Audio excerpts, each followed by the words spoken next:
សួស្តីកូនៗទាំងអស់គ្នាថ្ងៃនេះជួបជាមួយលោកគ្រូទៀតហើយនៅមេរៀនសាលឡើងវិញមេរៀនដថណដូចនេះកូនធ្វើការសំប្រកបនិងអានជាមួយលោកគ្រូទាំងអស់គ្នាតោះចាប់ផ្ដើមចអំចំណអេះណេះចំណេះចអំចំណអាំណាំចំណាំដអំដំណអើណើនឹងរើណើដំណើកដអាយដៃកដៃ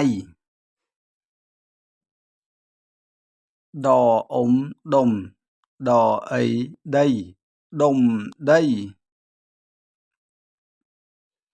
ដអំដំណអាំណាំដំណាំចអំចំណអី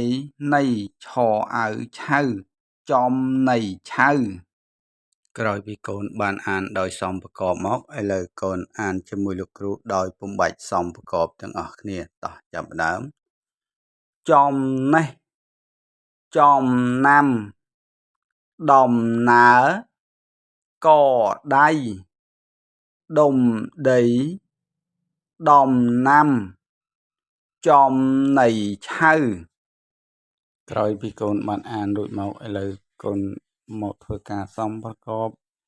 និងអានល្បះជាមួយលោកគ្រូទាំងអស់គ្នាកអំកំដអោះដោះដអូដូនឹងរដូដអីដីកំដោះដូដី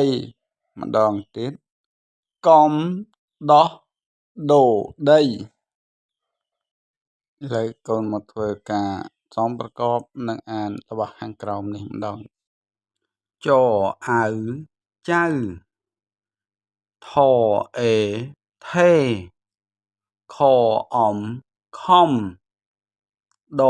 អាំដាំដអំដំ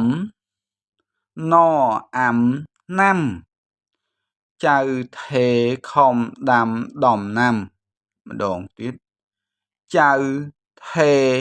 ខំដាំដំណាំក្រោយពីកូនបានអានជាមួយលោកគ្រូមកឥឡូវកូនអានដោយខ្លួនឯងឲ្យបានច្រើនដងច្រើនសារទៅហើយកូនដែលពុំទាន់បានចុច Subscribe កូនចុច Subscribe ចុចសញ្ញាកណ្ដឹងដើម្បីទទួលបានមេរៀនថ្មីៗពីលោកគ្រូ